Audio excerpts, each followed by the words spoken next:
البدع والأهواء، أهل البدع العقائدية وأهل البدع السياسية. نقول بيننا وبينكم السلف، بيننا وبينكم الكتب، كان فيقول البدع بيننا وبينكم. Bismillahirrahmanirrahim. Alhamdulillahilladzi arsala rasulahu bil huda wa dinil haqq liyudhhirahu 'alad dini kullihi wa kafaa billahi shahida. Wa asyhadu an la ilaha illallah wahdahu la syarika lah iqraran bihi wa tauhida. Wa asyhadu anna Muhammadan 'abduhu wa rasuluh sallallahu alaihi wa ala alihi wa sallama tasliman mazidan la nabiyya ba'da. Ikhwani fid din, a'azzani wa azzakumullah wa barakallahu fikum. Sebelum kita melanjutkan bacaan terhadap kitab Al-Ishriniyat karya Asy-Syaikh Abdul Khalid Atsabahullah, seperti biasanya hadis yang terakhir kita baca disetorkan terlebih dahulu, yaitu hadis tentang keutamaan mempelajari Al-Qur'an dan mengajarkannya. Disebutkan dalam riwayat yang lain dengan lafaz yang semakna, khairukum man ta'allama al-Qur'an wa 'allamah. Sebaik-baik kalian adalah orang yang mengajarkan Al-Qur'an dan yang mempelajarinya. Hadis yang kemarin kita baca lafaznya adalah inna afdalakum man ta'allama al-Qur'an wa 'allamah. Hadisnya semuanya dihafal ya. Inna afdalakum man ta'allama al-Qur'an wa 'allamah. Hadis Utsman bin Affan riwayat Bukhari. Sesungguhnya orang yang paling utama di antara kalian adalah orang yang mempelajari Al-Qur'an dan mengajarkannya. Mengajarkan Al-Qur'an meliputi mengajarkan ilmu tajwid, ilmu makharijul huruf, tempat-tempat keluarnya huruf hijaiyah bagaimana, kemudian mempelajari bagaimana tata cara membaca yang benar, ikhfa'nya, idharnya, iqlabnya, kemudian matnya, mat tabi'i, mat jaiz munfasil, mat wajib muttasil, itu meliputi apa? Meliputi itu semuanya, mempelajari ilmu Al-Qur'an. Naam. Dan keutamaan orang yang baca Al-Qur'an sangat besar. Di antaranya pembaca Al-Qur'an tersebut nanti hari kiamat dia akan apa? Mendapatkan syafaat. Paham ya? Iqra'ul Qur'an fa innahu ya'ti yaumal qiyamah syafi'an ashabih. Bacalah Al-Qur'an. Sesungguhnya Al-Qur'an itu nanti di hari kiamat akan datang memberikan syafaat bagi siapa? Bagi pembacanya. Masya Allah. Hadisnya riwayat Muslim, hadisnya Abi Umamah Sudai bin Ajlan Al-Bahili radhiyallahu anhu. Naam. Tafadhal barakallahu fiik. Antum tafadhal, setorkan hadisnya.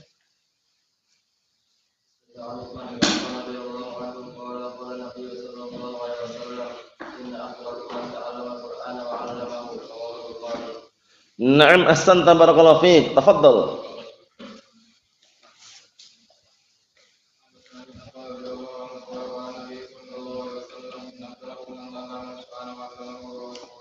Naam, ahsantum barakallahu fiik. Tafadhal.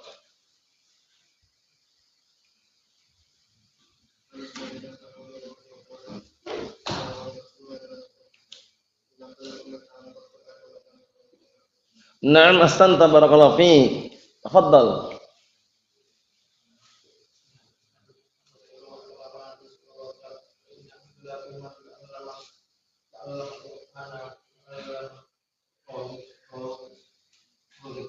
Naam, ahsanta barakallahu fiik. Tafadhal.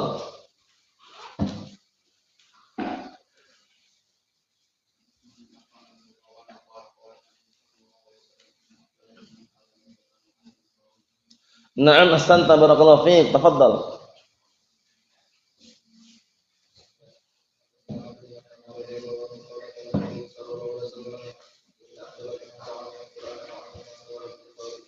Na'am ahsanta barakallahu fiik. Tafadhal.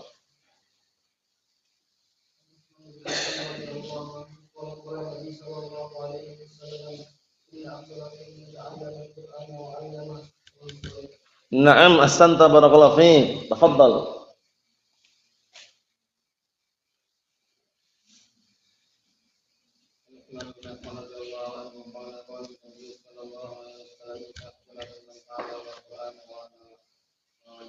Ayo na'am ahsanta barakallahu fiik. Tafadhal.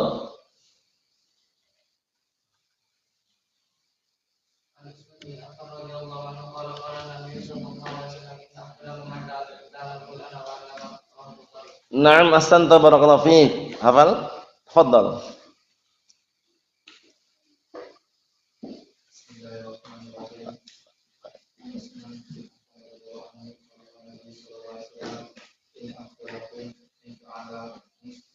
Man. Na'am ahsanta barakallahu fiik. Tafadhal.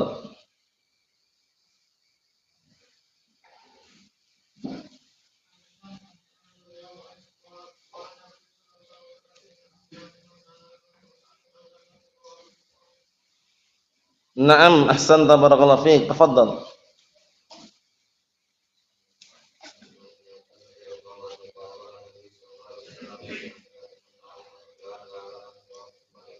Na'am ahsantum barakallahu fiik. Tafadhal.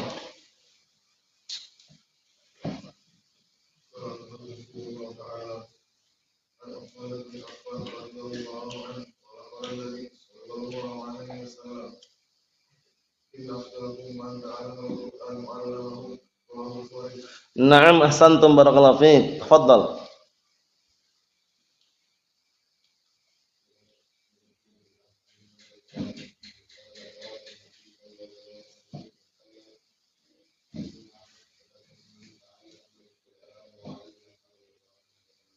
Na'am ahsantum barakallahu fiik. Tafadhal.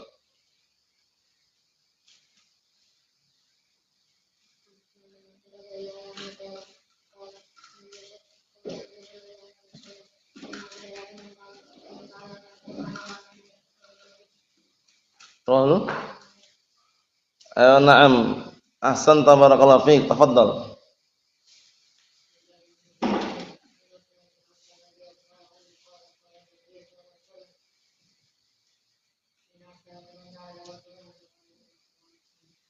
Na'am ahsanta barakallahu fiik. Tafadhal.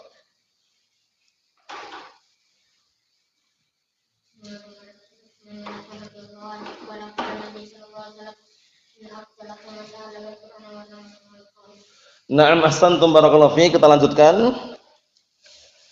Qala al-mu'allif wasabahullah, yang punya kitabnya simak ya, jangan disebutkan dengan yang lainnya biar nanti tidak terlewatkan faedahnya. Qala al-mu'allif wasabahullah, fadlul 'amali bil Qur'an. Keutamaan beramal dengan Al-Qur'an. Kenapa kok ada keutamaannya? Karena Al-Qur'an ini merupakan salah satu hujjah dalam agama Islam. Al-Qur'an kemudian As-Sunnah. Kalau orang hanya menghafal Al-Qur'an kemudian membaca Al-Quran tapi tidak mengamalkannya, nanti justru akan menghujai dirinya. Oleh karena itu Nabi kita Muhammad sallallahu alaihi wa ala alihi wasallam beliau mengatakan wal Qur'anu hujjatun laka au 'alaika. Al-Qur'an itu hujjah untukmu atau menghujati dirimu. Jadi kalau orang hanya menghafal Al-Qur'an tapi tidak mengamalkan apa yang diajarkan dalam Al-Qur'an, maka Al-Qur'an tersebut akan menghujai dirinya. Nah, kita bisa berhujjah dengan Al-Quran manakala kita mengamalkan apa? Al-Quran. Nah, sampai-sampai Nabi kita Muhammad sallallahu alaihi wa ala alihi wasallam, beliau ketika Aisyah Ummul Mukminin ditanya tentang bagaimana akhlak beliau, apa kata Aisyah Ummul Mukminin radhiyallahu anha, wa kana khuluquhul Qur'an. Rasulullah itu akhlaknya Al-Quran. Paham ya? Akhlaknya beliau itu Al-Quran, maksudnya beliau mengamalkan apa yang terkandung dalam Al-Quran. Masya Allah. Naam. Kita lihat hadisnya. Anin Nawas ibn Sam'an radhiyallahu anhu qala, dari hadis Nawas bin Sam'an radhiyallahu anhu qala, beliau berkata, sami'tu an-nabiyya sallallahu alaihi wasallam yaqul, aku mendengar Rasulullah sallallahu alaihi wasallam berkata, yu'ta bil Qur'ani yaumal qiyamah, wa ahlihi alladhina kanu ya'maluna bihi taqdumuhu suratul Baqarah wa alu Imran tuhajjani an sahibihima. Rawahu Muslim. Masyaallah. Hadis ini di dalamnya mengandung keutamaan surat Al-Baqarah dan surat Al-Imran. Nah, di antaranya kita lihat, kita terjemahkan, yu'ta bil Qur'an yaumil qiyamah wa ahlihi alladzina kanu ya'maluna bihi. Nanti akan didatangkan Al-Qur'an dan juga pembacanya yang mereka mengamalkan dengan Al-Qur'an yaumil qiyamah, dari kiamat. Taqdumuhu suratul Baqarah wa Al Imran tuhajjani an sahibihima. Kemudian datang surat Al-Baqarah dan Al Imran menjadi hujjah untuk apa? Pembaca keduanya. Bayangkan itu. Nah, membela, hujjah, membela. Nah, barakallahu fikum, pembaca kedua surat tersebut menunjukkan bahwasanya keutamaan beramal dengan Al-Qur'an. Untuk pahalanya tidak asing lagi. Dalam dalil sangat banyak sekali mengenai apa? Pahala orang yang baca Al-Qur'an. Tidak dikatakan la naqul alif lam mim harfun wa innama naqul alifun harfun lamun harfun mimun harfun. Atau kama qala Nabi sallallahu alaihi wasallam. Artinya apa? Kita tidak mengatakan alif lam mim satu huruf, tapi alif satu huruf, lam satu huruf, mim satu huruf. Berarti menunjukkan pahalanya luar biasa. Antum baru baca alif lam mim, ternyata kalau dikalikan sudah 30 pahalanya. Karena masing-masing apa? Satu huruf kan 10 kebaikan itu. Nah, berarti menunjukkan luar biasa ya keutamaan membaca Al-Qur'an. Kalau belum pandai membaca Al-Qur'an masih terpatah-patah, dapat 2 pahala. Ya kan? Tapi kalau pandai baca Al-Qur'an, tahu hukum-hukumnya dengan bacaan yang tartil, bacaan tajwid atau yang semisalnya, dia bersama para malaikat. Hadisnya siapa kemarin? Hadisnya Aisyah, Ummul Mukminin, Ummi Abdullah, muttafaqun alaih. Apa kata Rasulullah sallallahu alaihi wasallam? Al-mahiru bil Qur'an ma'a safaratil kiramil bararah. Orang yang pandai dengan Al-Qur'an, membaca Al-Qur'an, mengamalkannya, tahu tentang ilmu Al-Qur'an, tajwidnya dan semisalnya, maka dia nanti bersama apa? Bersama para malaikat. Paham ya? Nah, bacaannya bagus, sesuai dengan tajwidnya, yang panjang dipanjangkan, yang pendek dipendekkan, yang idhar diidharkan, yang iklab diiklabkan, seperti itu. Nah, bacaannya bagus, maka bersama para malaikat. Walladzi yaqra'ul Qur'an wa yata'ta fihi wa 'alaihi syak falahu ajran.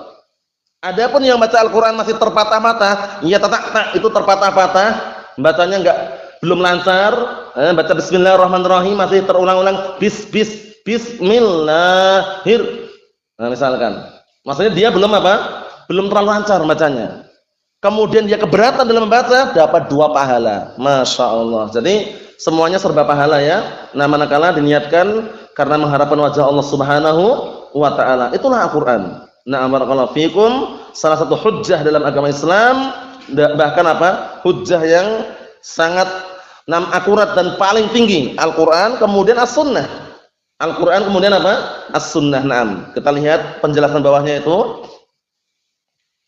Qala asy-syarihu atsabahullah, bawahnya disimak itu.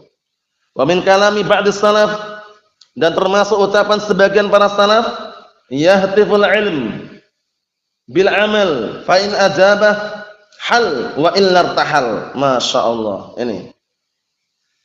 Dan termasuk kalamnya sebagian para salaf, ilmu itu manggil, menyeru untuk diamalkan. Fa in ajabah, jika dia mau mengamalkan. Halla, kalau seandainya ilmu memanggil diamalkan, kok diamalkan, halla, ilmu itu akan menetap. Halla itu menetap maknanya. Wa illa irtahal, tapi kalau enggak diamalkan, irtahal, akan pergi ilmu tersebut. Paham ya? Nah, barakallahu fikum, seperti itu. Hatafal ilmu bil amal in ajabah wa illa irtahal. Dalam ungkapan yang lain seperti itu. Jadi ilmu itu manggil, menyeru untuk diamalkan.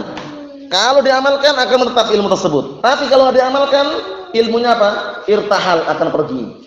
Paham ya? Karena ilmu ketika diamalkan maka menghasilkan di situ. Ada buahnya. Karena ilmu tanpa amal, al ilmu bila amal ka syajaratin bila samar. Paham ya? Nah, artinya apa? Ilmu tanpa amalan bagaikan pohon yang tidak ada buahnya. Sekarang ketika antum nanam pohon mangga tidak berbuah, manfaatnya kurang. Paham ya? Bahkan buah yang barakallahu fikum dari pohon tersebut ada dua kemungkinan. Buahnya imma rasanya manis, imma rasanya kecut. Maksudnya ilmu yang didapatkan oleh seorang yang mengambil ilmu itu ada dua kemungkinan, imma bermanfaat, imma tidak bermanfaat ilmunya. Paham ya? Ilmu yang bermanfaat, yang dia amalkan itu bagaikan buah yang manis tadi itu. Orang mengambil manfaat darinya, orang mengambil ilmu tersebut. Adapun ilmu yang dia tidak amalkannya, yang tidak mengamalkan, maka itu ilmu apa? Bagaikan buah yang rasanya kecut tadi itu. Orang mau mendekat enggak mau. Paham ya? Nah, seperti itu. Naam. Ikhwani fid din, azza wa jazakumullah. Jadi ilmu, setelah orang memiliki ilmu, jangan pernah ditinggalkan. Karena termasuk untuk mengikat ilmu adalah mengamalkannya. Kemudian jangan lupa zakatnya. Ilmu ini kalau seandainya ada zakatnya, itu mengajarkannya. Jadi kalau antum atau kita semuanya sudah punya ilmu, suatu ketika dituntut mengajar, ajarkan. Jangan sembunyikan. Mampu mengajari, ajari. Walaupun semampunya. Nah, barakallahu fikum seperti itu. Naam. Artinya apa? Artinya kalau orang berilmu kemudian enggak mau mengajarkan kepada yang lainnya padahal dia mampu, itu kurang. Paham ya? Nah, sampai-sampai para ulama mengatakan zakatul ilmi ta'limuhu. Zakatnya ilmu itu yang mengajarkannya. Zakatul ilmi ta'limuhu, zakatnya ilmu mengajarkannya. Kemudian kalau orang punya ilmu kemudian tidak mau mengajarkan, tidak mau menzakatkan ilmunya pada orang lain, dikhawatirkan masuk dalam apa? Dalam hadis yang ancaman orang yang menyembunyikan ilmu. Paham ya? Jadi dilarang, haram menyembunyikan ilmu yang dia miliki. Ketika orang membutuhkan ilmu, minta diajari, ajari walaupun semampunya. Nah, barakallahu fiik, jangan melebihi kadarnya. Cukup dia mengajarkan semampunya. Jangan melebihi kadarnya, ingat-ingat, jangan melebihi kadarnya. Karena kalau dia mengajarkan ilmu yang dia tidak miliki, itu nanti masuk dalam apa? At-tashabbu' bima lam yu'ta. Berkenyang-kenyang dengan perkara yang dia tidak miliki, itu enggak boleh. Ya cukup dia mengajarkan sesuai dengan kemampuannya. Ala kadarnya sesuai dengan apa? Kemampuan yang dia miliki tadi. Naam, jangan berlebihan. Jangan sampai berlebihan. Naam. Kemudian apa barakallahu fikum hafizakumullah? Manakala ilmu sudah diajarkan, berarti apa? Di situ sudah menghasilkan. Setelah dia mengilmui, mengamalkan, kemudian mengajarkan. Nah, ketika mengajarkan istilahnya kan berdakwah. Butuh yang namanya apa? Kesabaran. Nah, ini 4 poin disebutkan oleh siapa? Disebutkan oleh Al-Imam Al-Mujaddid Syekh Muhammad bin Abdul Wahhab di dalam apa? Al-Usul As-Salasah. Di dalam kitab Al-Usul As-Salasah beliau menyebutkan bahwasanya apa? Bahwasanya i'lam rahimakallah annahu yajibu alaina ta'allumu arba'i masaila. Ketahuilah, semoga Allah Ta'ala merahmati engkau, sesungguhnya wajib atas kita semuanya mengetahui 4 permasalahan. Ilmu pertama, kedua amal, ketiga dakwah, keempat as-sabru 'alal adzafi. Bersabar di atas gangguan yang dia rasakan dalam berdakwah. Orang berdakwah itu enggak mudah. Orang berdakwah itu butuh kesabaran. Jangan terburu-buru, paham ya? Jangan orang berdakwah pengennya mencari pengikut, jangan, itu keliru. Orang berdakwah itu yang dia paling fokuskan adalah mencari ridha Allah Subhanahu wa taala. Mencari pahala Allah Subhanahu wa taala. Jangan pernah antum berdakwah hanya ingin mencari pengikut, itu enggak benar. Paham ya? Walaupun yang datang 3 orang, 4 orang, ajari. Karena ilmu itu barakallahu fikum, ilmu itu sangat mulia kedudukannya. Dan ketika orang sudah punya ilmu, kemudian dia malah menyembunyikan, itu berbahaya. Nah, ancamannya berat. Sebagaimana perkataan Nabi kita Muhammad sallallahu alaihi wasallam, "Man su'ila an ilmin fakatamahu, aljamahu Allah yaumil qiyamah bilijamin minan nar." Barang siapa yang ditanya tentang ilmu kemudian dia menyembunyikannya, enggak mau ngajarkan, enggak mau barakallahu fikum menyampaikan ilmu tersebut, niscaya nanti dari kiamat dia akan sumbat mulutnya dari apa? Dari api neraka. Paham ya? Barakallahu fikum, akan ditali dengan tali kekang dari api neraka, wal iyad billah. Allahul musta'an. Ikhwani fid din, azza nazakumullah wa barakallahu fikum. Jadi ilmu bukan sekedar ditumpuk, bukan sekedar dikumpulkan, tapi diamalkan. Setelah diamalkan, didakwahkan. Nah, ketika berdakwah sabar. Nabi Nuh alaihissalam dakwahnya berapa tahun? 950 tahun kurang lebihnya. Paham ya? Nah, beliau berdakwah sabar. Yang ikut banyak atau sedikit? Sedikit. Itu bukan berarti gagal dakwahnya, bukan.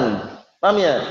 Karena seseorang ketika berdakwah dikatakan berhasil dakwahnya bukan karena banyak pengikutnya, bukan. Tapi ketika dia bisa mencetak, melahirkan sosok seseorang yang berkarakter, seseorang yang mengenal Al-Quran was Sunnah sesuai dengan pemahaman para salaful ummah, itulah berhasil dakwahnya walaupun satu orang.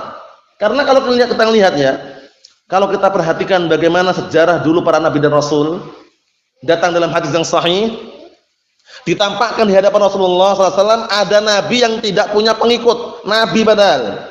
Paham ya? Bukan hanya sahabat atau bawahnya, nabi. Ada nabi yang wan nabiyyu laisa ma'ahu ahad. Nabi yang dia tidak punya pengikut. Apakah dikatakan gagal dakwahnya? Tidak. Berarti menunjukkan bahwasanya berhasil ataukah tidak dakwah seseorang itu bukan diukur dari banyaknya pengikut. Satu orang antum kasih hidayah, itu jauh lebih baik daripada onta merah. Disebutkan dalam hadis yang sahih, hadisnya Ali bin Abi Thalib radhiyallahu anhu, "Na barakallahu fikum hafizakumullah." Rasulullah SAW mengatakan, la an yahdiyakallahu bika rajulan wahidan khairun laka min umrin na'am. Artinya apa? Sungguh kalau seandainya engkau memberikan hidayah satu orang aja dengan sebab dirimu, dia dapat hidayah. Paham ya? Itu lebih baik daripada onta merah. Masya Allah. Jadi kalau berdakwah itu sabar. Jangan terburu-buru. Jangan juga apa barakallahu fikum. Nah, berdakwah dengan gaya ekstrim, brutal, frontal, jangan. Sabar, tenang, dengan hikmah barakallahu fiik. Naam, semuanya diletakkan pada tempatnya. Dan ketika berdakwah, jangan sampai terlepas dari bimbingan para ulama, bimbingan para masyayikh ahli sunnah wal jamaah. Karena kita masih minim ilmunya dan kita masih membutuhkan bimbingan para ulama. Bukan bertindak seenaknya sendiri, bukan bertindak sendiri-sendiri, tapi membutuhkan bimbingan para ulama. Terutama dalam memahami apa? Memahami al-adillah, memahami dalil, memahami apa? Al-Qur'an Karim, tafsir Al-Qur'an, membutuhkan bimbingan para ulama dan juga barakallahu fikum pelajaran atau arahan mereka. Nah, jangan sampai antum memahami Al-Qur'an was sunnah dipahami secara otodidak. Tahu otodidak ya? Otodidak itu dipahami secara per individu, pemahaman sendiri, itu berbahaya. Karena apa? Karena sudah kita lewati kan, obat daripada penyakit kebodohan itu Al-Quran dan As-Sunnah. Dokternya siapa kemarin dokternya? Al-alimu ar-rabbani wa tabibuhu dzakal alimu rabbani. Dokternya adalah seorang alim ar-rabbani, butuh orang yang mendidik. Seorang alim rabbani itu adalah apa kemarin? Huwallazi yu'allimu an-nasa min sigharil ilmi qabla kibarih. Itu orang yang mengajari manusia dari ilmu yang dasar sebelum ilmu yang tinggi. Jadi seperti itu barakallahu fiik. Dalam berdakwah harus ada tahapan-tahapan. Allah Ta'ala mengatakan dalam Al-Qur'an Karim, ud'u ila sabili rabbika bil hikmah. Satu, cara yang pertama. Dengan cara hikmah, menyampaikan sesuai dengan dalil Al-Qur'an Sunnah, tenang, tidak perlu menyampaikan dengan cara frontal, dengan cara ekstrim, santai, hikmah. Meletakkan sesuatu pada tempatnya. Kok nerima? Alhamdulillah. Belum nerima, sabar. Jangan pernah memaksakan kehendak orang lain, jangan. Cuman terus mengulang-ulang tidak masalah, tapi memaksakan kehendak orang lain tidak bisa. Kenapa tidak bisa barakallahu fiik? Karena ketika orang berdakwah, mendakwahkan Al-Qur'an Sunnah, itu belum tentu orang yang kita dakwahi mau menerima. Paham ya? Kadang mau menerima langsung, kadang butuh apa proses atau yang semisalnya. Makanya di situ apa? Jangan terburu-buru. Kemudian kalau dengan hikmah kok enggak mempan, wal mau'izah al hasanah, dengan nasihat yang bagus, dinasihati dulu. Langkah yang terakhir, wajadilhum billati hiya ahsan. Debatlah mereka dengan cara yang terbaik ini. Ini penting ya. Perdebatan yang terbaik adalah perdebatan manakala ada titik temunya. Yaitu apa titik temunya? Kalau ada perselisihan larinya pada Al-Qur'an was Sunnah, dah. Kalau sudah melebihi Al-Qur'an Sunnah, larinya dengan akal, hawa nafsu, sudah enggak bisa lagi. Paham ya? Dan tujuan perdebatan yang paling terbaik apa kemarin tujuannya? Apa tujuannya kemarin? Li'idhari al-haqqi wa ibtalil batil. Itu tujuan perdebatan yang tepat, yaitu menampakkan kebenaran dan menghancurkan kebatilan. Bukan untuk berbangga-bangga, si fulan Masya Allah pandai debat, dia kalau debat nggak terkalahkan, nggak terpatahkan hujahnya, bukan itu. Tapi apa? Tujuan dalam perdebatan adalah apa? Adalah li'idharil haqqi wa ibtalil batil, untuk menampakkan kebenaran dan apa? Dan menghancurkan barakallahu fikum kebatilan. Ikhwani fid din azza wajallakumullah, berikutnya kita lihat lagi. Wa qala ba'dus salaf, dan berkata sebagian para salaf juga, kunna nasta'inu ala hifdzil ilmi bil amal bih. Masyaallah. Dahulu kami nasta'in, minta pertolongan kepada Allah Ta'ala untuk menghafal ilmu dengan cara mengamalkannya. Paham ya? Dengan cara apa? Mengamalkannya. Jadi kalau antum punya ilmu, antum amalkan, insya Allah melekat. Insya Allah melekat. Tapi kalau ilmu yang antum miliki, kalau antum amalkan, sudah tahu dalilnya, kalau dilanggar terus, itu biasanya lupa. Contohnya satu poin aja.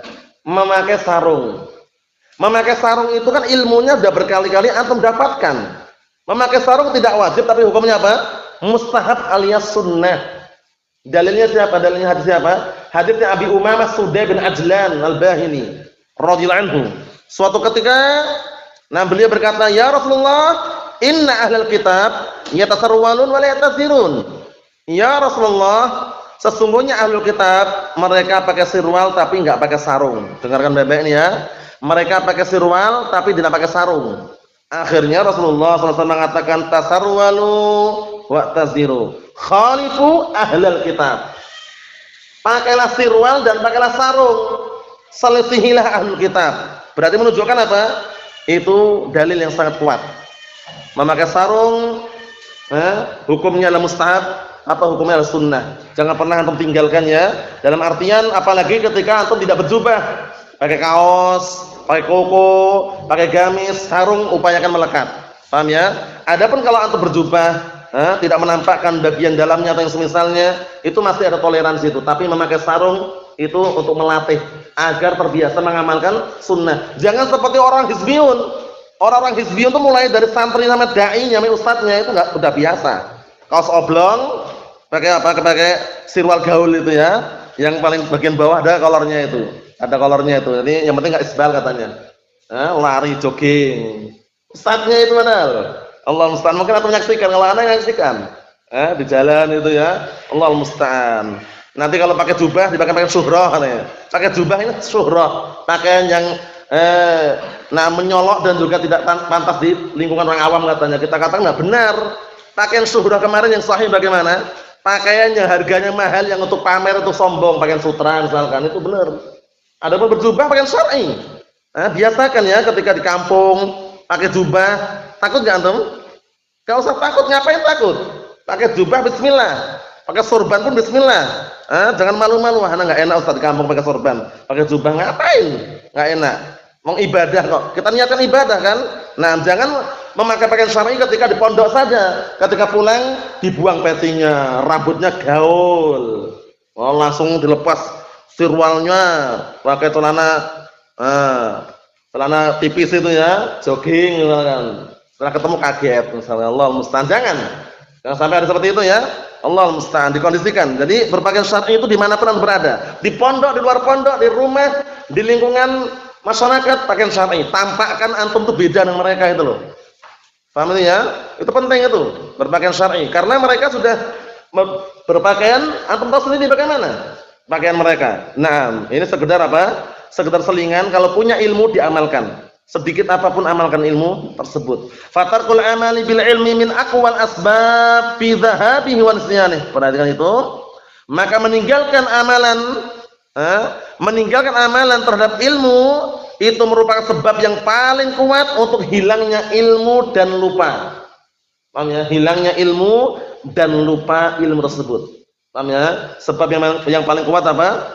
Nah, sebab yang paling kuat untuk hilangnya ilmu dan terlupakan ilmu tersebut. Nah, jadi ilmu itu diamalkan barakallahu fiik, karena dengan mengamalkan ilmu insyaallah باذنillah azza wa jalla akan semakin melekat. Intaha, selesai penukilan dari kitab Miftah Darus Sa'adah karya Imam Ibnu Qayyim Al-Jauziyah rahmatullahi alaihi. Kesimpulannya barakallahu fiik, orang yang membaca Al-Qur'an ternyata keutamaannya sangat besar. Nah, terutama di sini yang dikhususkan adalah surat Al-Baqarah dan Al-Imran. Dua surat tersebut akan menjadi hujjah, menjadi pembela nanti bagi pembacanya di hari kiamat. Masya Allah. Naam. Ikhwani fi din azza jazakumullah, ini yang ana ambil. Jadi ambil satu hadis tadi tidak masalah. Yang jelas antum hafalkan, sudah tahu isi kandungan Faedah yang dipetik dari hadis tersebut yaitu mengenai keutamaan beramal dengan apa? Ilmu. Disebutkan di sini adalah mengamalkan isi kandungan Al-Qur'an, baik itu perintah ataupun larangan. Kalau yang perintah dikerjakan, yang larangan ditinggalkan. Nah, barakallahu fikum. Sebelum ditutup ini ada pertanyaan. Bismillah. Apakah boleh menganggap budaya dari sukunya lebih baik daripada sunnah Rasulullah SAW? Pertanyaannya, apakah boleh menganggap budaya dari sukunya, dari marganya lebih baik daripada sunnah Rasulullah SAW? Yang jelas nggak boleh. Paham ya? Kenapa nggak diperbolehkan? Justru, nah barakallahu fikum, sunnah Rasulullah SAW qaddam, didahulukan. Adapun tradisi, budaya yang ada di kampungnya, yang ada di marganya atau sukunya, selama tidak berseberangan dengan syariat boleh. Tapi kalau menganggap lebih baik, menganggap lebih bagus daripada sunnah Rasulullah SAW, sangat keliru. Contohnya, nah barakallahu fikum, berpakaian dengan pakaian yang pendek, pakaian taruhlah, nah barakallahu fikum, sirwal saja atau kaos saja, lebih baik daripada berjubah misalkan. Itu enggak benar. Paham ya? Nah, walaupun ketika dia bersirwal kemudian pakai kaos, enggak ada larangan. Tapi kalau sudah menganggap lebih baik gitu loh ya, itu enggak dibenarkan. Justru sunnah Rasulullah SAW yang terbaik. Ingat hadis yang simpel pendek yang sering antum dengar, wa khairul huda huda Rasulillah sallallahu alaihi wa ala alihi wasallam. Artinya apa? Dan sebaik-baik petunjuk siapa? Petunjuk Rasulullah sallallahu alaihi wa ala alihi wasallam, bukan petunjuk yang lainnya. Paham ya? Setelah Al-Qur'an, As-Sunnah. Jadi untuk masalah pakaian, adat istiadat, tradisi, selama tidak berseberangan dengan syariat, boleh. Kembali ke hukum asal. Sudah antum hafalkan kan pantunnya? Wal aslu fi adatinal ibahah hatta yadi'a sariful ibahah. Tradisi suatu suku, suatu atau budaya suatu marga atau suku, selama budaya tersebut, tradisi atau kebiasaan tersebut tidak berseberangan dengan syariat, maka diperbolehkan sampai datang yang mengharamkannya. Paham ya? Begitu pula sebaliknya. Hukum asal suatu ibadah apa? Haram sampai datang dalil yang mensyariatkannya. Wa kullu fi'li ta'atin mahdhuru, ghairul ladzi fi syar'ina madhkuru. Semua perbuatan ketaatan itu diharamkan kecuali yang datang dalam syariat kita. Paham ya? Maksudnya disebutkan dengan apa? Dengan dalilnya. Wallahu a'lam bissawab. Nasallahu as-salamata wal afiyah walhamdulillahirabbil alamin.